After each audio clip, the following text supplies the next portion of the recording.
Good morning friends, welcome to our digital platform. આપણા digital platform ઉપર આપણે બે સિરીઝ ચાલુ કરી છે. એક જીસીઆરટી વાળી સિરીઝ ચાલુ કરી છે અને બીજી જે છે એ અમદાવાદ મ્યુનિસિપલ કોર્પોરેશનને લઈને જે જૂની ક્લાર્કની જે ભરતી આવી છે એમાં એક અલગથી જે કન્ટેન્ટ છે એડ કરવામાં આવ્યું છે, જે છે એકાઉન્ટિંગ અને ઓડિટિંગ. તો એનો પ્રાથમિક લેક્ચર અથવા તો પ્રાથમિક વિડીયો છે એ આપણે કાલે અપલોડ કરી ચૂક્યા છીએ. આજે આપણે એનો બીજો લેક્ચર અથવા તો બીજો વિડીયો છે એ આપણે આજે અહીંયા ચર્ચાનો વિષય રહેશે. મુખ્યત્વે આપણે એમાં જોવાનું શું છે તો કે કાલે આપણે એક શબ્દ સમજી ગયા હતા એકાઉન્ટિંગ. હવે આજે આપણે એક શબ્દ સમજવાનો છે ઓડિટિંગ. તો ઓડિટ અથવા તો ઓડિટિંગ છે શું? તો કે કોઈ પણ પ્રકારનો બિઝનેસ છે તો એ કંપની છે બરાબર છે એના કંઈક ફાઇનાન્શિયલ રેકોર્ડ ઉપર કરતી હોય છે. જેમ કે પ્રોફિટ એન્ડ લોસ એટલે કે નફો ખોટ, પછી કોઈ સ્ટોક આવ્યો છે, કેટલો સ્ટોક પડ્યો છે, કેટલો સ્ટોક ગયો છે, બરાબર, કેટલો સ્ટોક તમે ખરીદો છે, કેટલો વેચો છે, કોઈ મશીનરી લીધી છે અને કોઈ જૂની થઈ ગયેલી મશીનરી તમે વેચી છે. તો તમામ પ્રકારની જે ફાઇનાન્શિયલ રેકોર્ડ છે એ કંપની છે એ મેન્ટેન કરતી હોય છે. તો આ જે ફાઇનાન્શિયલ રેકોર્ડ જે છે એ કંપનીનો કર્મચારીથી લઈ અને ઉપર એના હેડ સુધી એ આખું જે ફાઇનાન્શિયલ રેકોર્ડ છે એ કંપનીના સિદ્ધાંત પ્રમાણે થઈ રહ્યો છે અથવા તો ગવર્મેન્ટના ધારાધોરણ મુજબ થઈ રહ્યો છે કે નહીં, આ પ્રકારનું જે ચેકિંગ છે એને ઓડિટ અથવા તો ઓડિટિંગ કહેવામાં આવે છે. એક પ્રકારનું એવું ચેકિંગ કે જે કંપનીના ફાઇનાન્શિયલ રેકોર્ડ છે તેના સિદ્ધાંત મુજબ અથવા તો ધારાધોરણ મુજબ કરવામાં આવ્યા છે કે નહીં તેની તપાસણી કરે, બરાબર છે, એનું ચેકિંગ કરે, એની જાળવણી કરે, બરાબર, એને ઓડિટિંગ કહેવામાં આવે છે. આપણે જોઈએ છીએ કે બિઝનેસમાં બે જ વસ્તુ થશે, ખરીદશે ને વેચશે. સમજો છો ને, આ જ બિઝનેસ છે, ખરીદવું વેચવું, ખરીદવું વેચવું.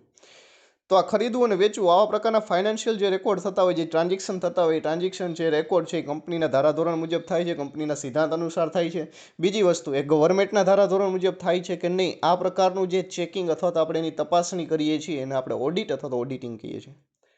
નિયમિત રીતે ઓડિટ છે, બરાબર છે, વાર્ષિક ઓડિટ પણ આવી શકે, બરાબર છે, 6 માસિક ઓડિટ પણ હોય છે ઘણી જગ્યાએ, પણ મોસ્ટલી વાર્ષિક ઓડિટ છે એ વધારે પડતું કરવામાં આવે છે. ગવર્મેન્ટમાં વાર્ષિક ઓડિટ છે એ કરવાનું રહે, એટલા માટે તો માર્ચ એન્ડિંગ છે એના માટે મહત્વનો હોય છે, ફાઇનાન્શિયલ યર.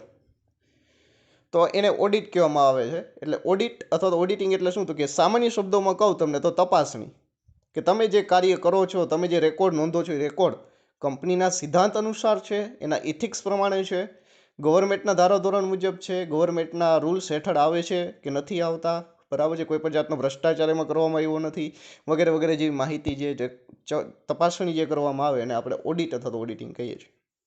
ઓડિટ કરે છે એને ઓડિટર કહેવામાં આવે છે, બરાબર છે.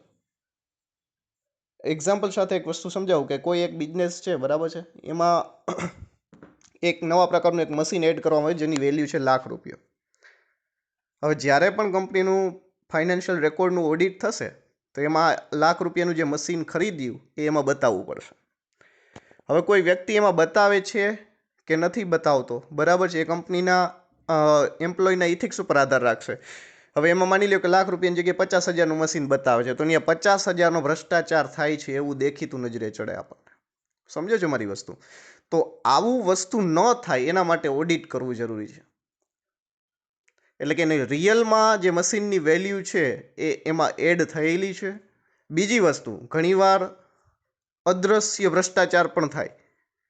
આપણે કીધું હોય કે ભાઈ ₹1,00,000નું મશીન કંપનીમાં પડ્યું છે, કંપનીનો કોઈ હેડ ચેક જ ન કરે અને ₹1,00,000 આપણે કોઈ વ્યક્તિ છે કર્મચારી ખાઈ ગયો હોય, બરાબર છે. હવે કંપનીને તો શું છે એના માલિકને કે ભાઈ ₹1,00,000નું મશીન લીધું છે ને એ લોકો વાપરે છે, કેમ કે એ કોઈ દી મુલાકાત આવ્યો જ નથી, ઓડિટ કરવા જ નથી આવ્યો.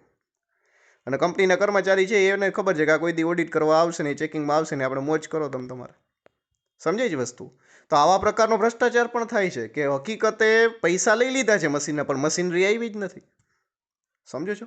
તો આ પ્રકારની જે કંઈ પણ ઘટનાઓ બને છે એના માટે ઓડિટ કરાવવું જરૂરી છે. ઓડિટ છે એ બે પ્રકારે થાય, કે ઇન્ટરનલ ઓડિટ થાય ને એક એક્સટર્નલ ઓડિટ પણ થાય. ઇન્ટરનલ ઓડિટ છે એ કંપનીનો કોઈ પણ કર્મચારી કરી શકે અથવા તો એનો જે હેડ ઓફ ડિપાર્ટમેન્ટ એટલે કે હેડ જે છે, બરાબર છે, એ પણ કરી શકે.